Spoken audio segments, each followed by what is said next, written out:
Hey, this is Greg McAfee, and welcome to the Greg McAfee Show. Now let's get started.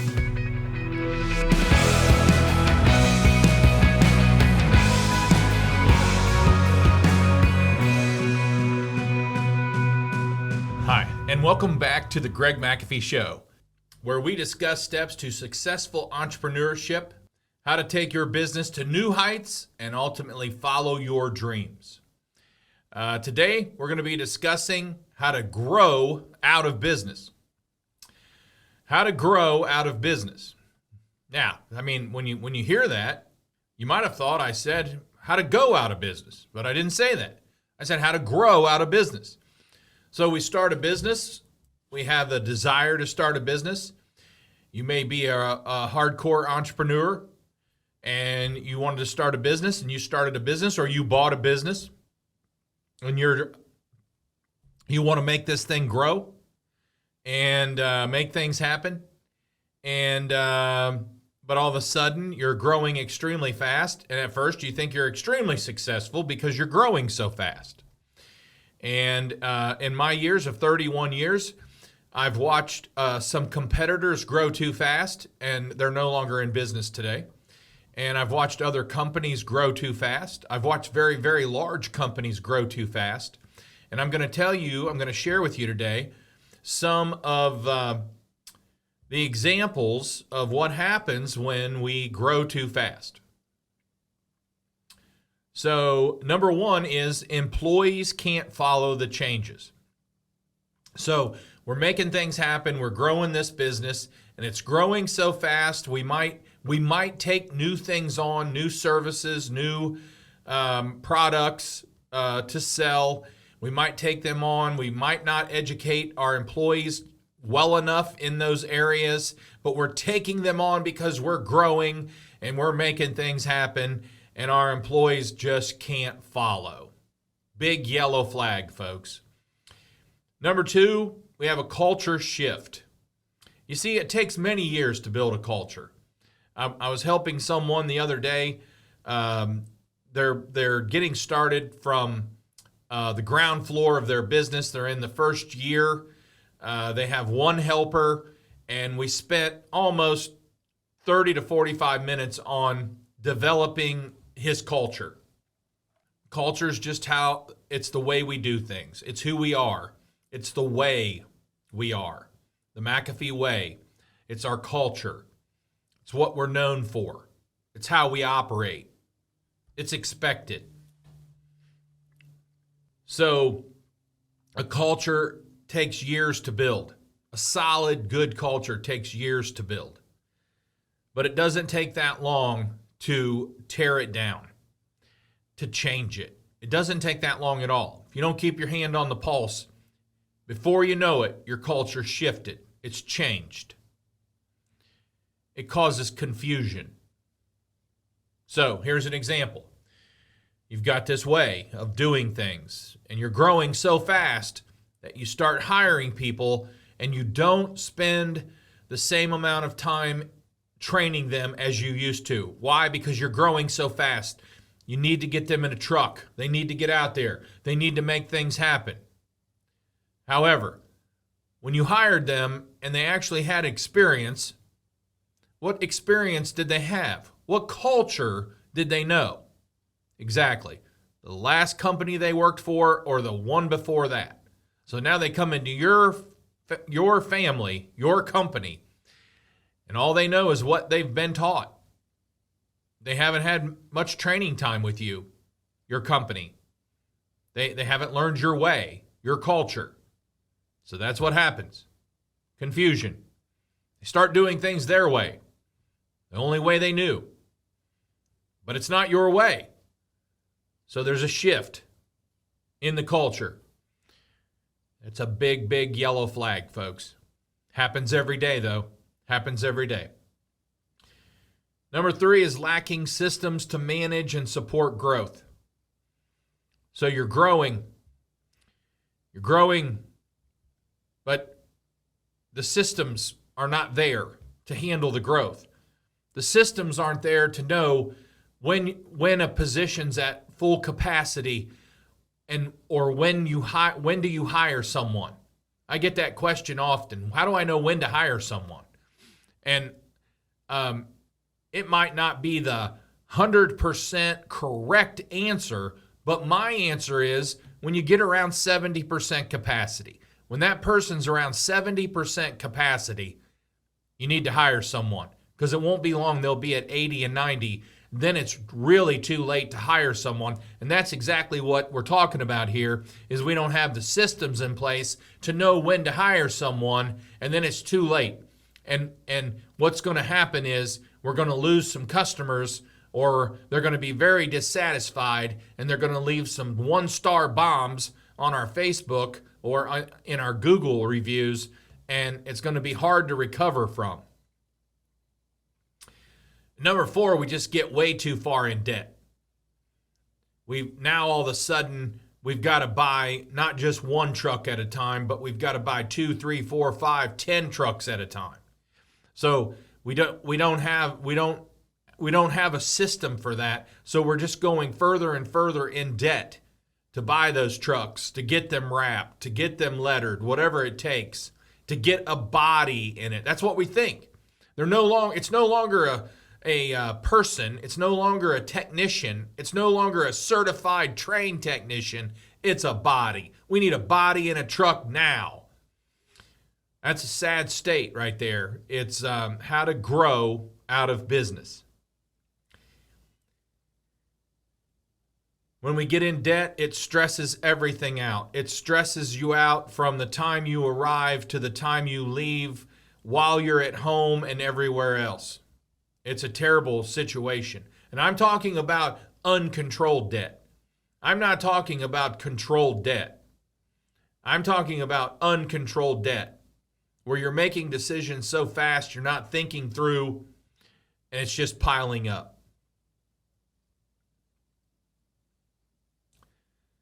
Not having the cash flow required. There's not a system for cash flow. Your systems went out the door. When you used to collect upon completion, you got growing so fast, somebody left that off. They forgot about that. So now you have more accounts receivables, and they're not paying on time. People aren't paying on time like they used to. Remember, lacking systems to manage and support growth. Well, that went out the window because you hired 5 office people at the same time. 2 of them were in your accounting department, and they didn't know that. And the salespeople didn't know that. They didn't know that they were supposed to tell people that we collect upon completion. And then the installers or the technicians, they didn't know that. You lost a system. You lost a link to success. Part of our success at McAfee is collecting upon completion. Our list of receivables are very short because everything gets paid. They get paid. Everything gets paid. And there is no collections. We just don't have that problem. We're blessed in that area, but our customers know up front.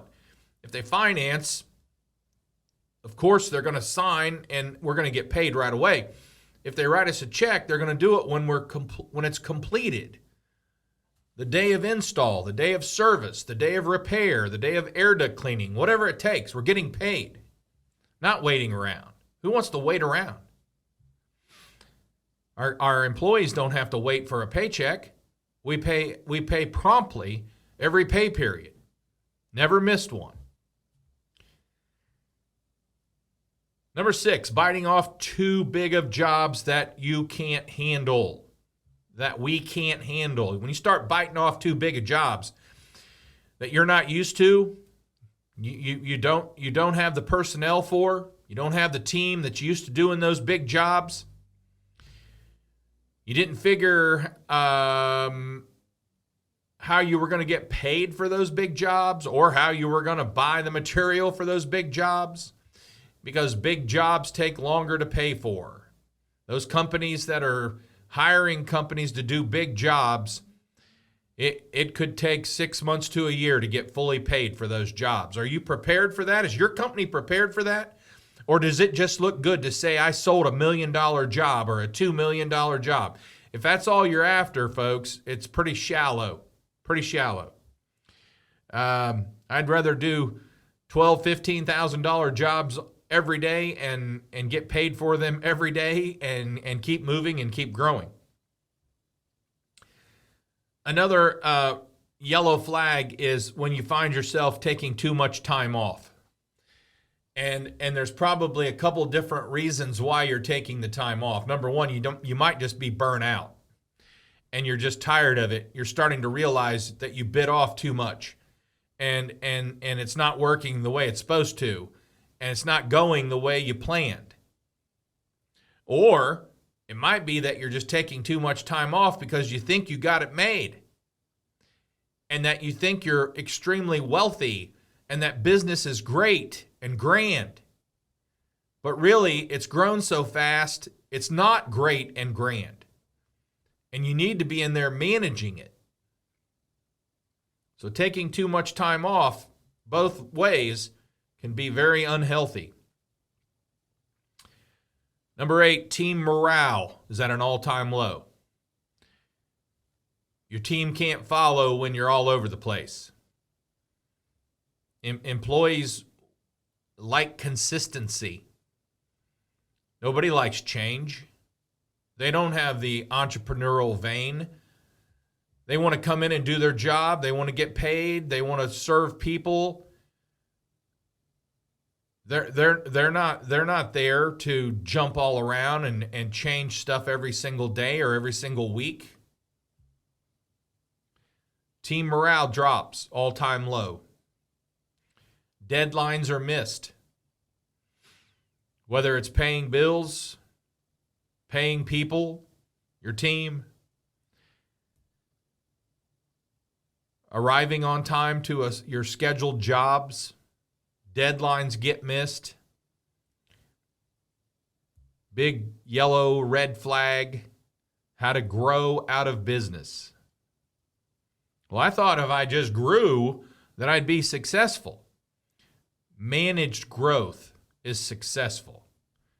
Managing your growth, handling the growth, being prepared for the growth, planning for the growth. Typically, that's successful. Number 10, receiving late notices in the mail. All of a sudden, these, red slips are coming in. Everything's behind. Panic mode slips in, sneaks in.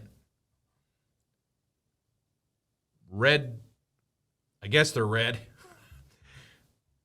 These late notices pile up on your desk. Not a good thing. Pile up on the accounting desk. Not a good thing. People now have to lie on the phone. When the bill collectors are calling in, your team's lying for you. We mailed it yesterday. We mailed it last week. You didn't get it? All those types of little things happening now. Your culture's changed.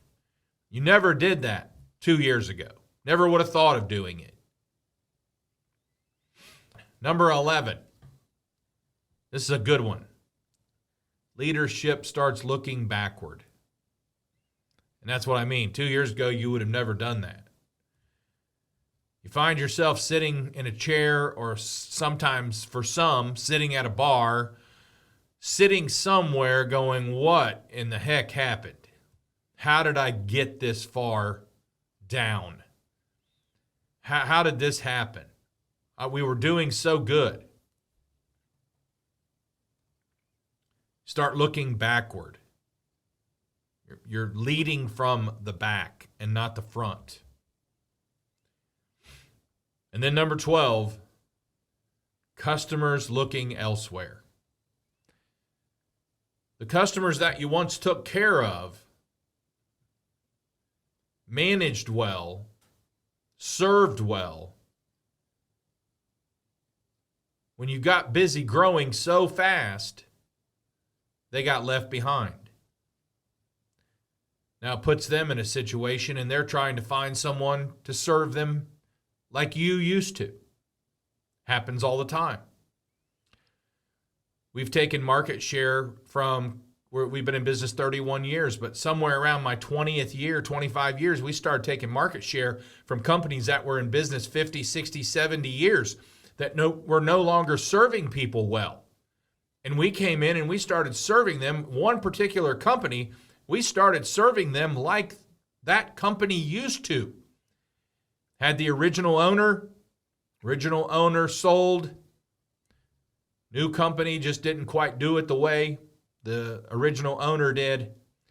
And we came in, they liked our service, they liked our hours, they liked everything about us, and we took a huge amount of market share from that company.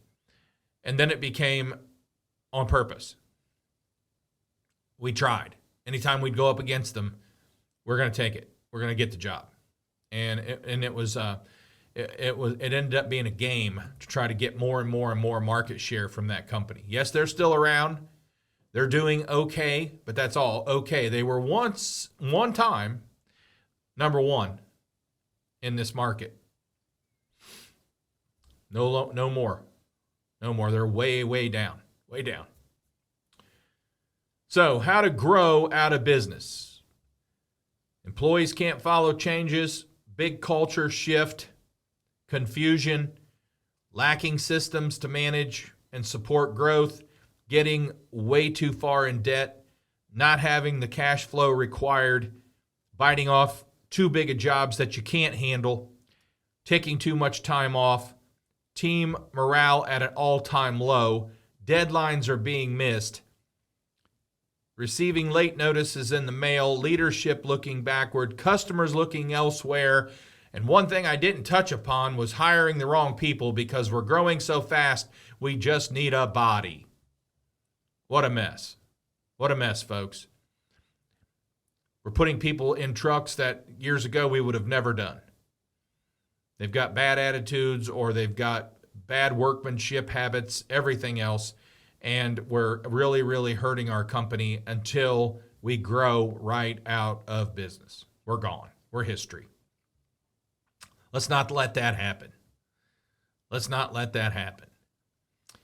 So before we wrap up, if you're watching on YouTube, don't forget to like and subscribe below. You can also support this podcast by rating and reviewing on iTunes or your preferred listening platform. Keep listening because this kind of stuff we talked about today, it's just good to hear. It's good to know. If you find yourself in that situation, you can wave your own yellow flag, slow down a little bit, regroup, hire a business coach, form a board of advisors, talk to a good mentor. And as always, this kind of stuff helps you sleep better at night, makes you a better business person, better entrepreneur. Don't forget to follow us on Instagram and Facebook at The Greg McAfee Show. No spaces, no underscores. Be sure to tune in the next time when we will talk about how to run your business like the military, meaning that efficient. Thanks for listening, and as always, carry on and have a great day.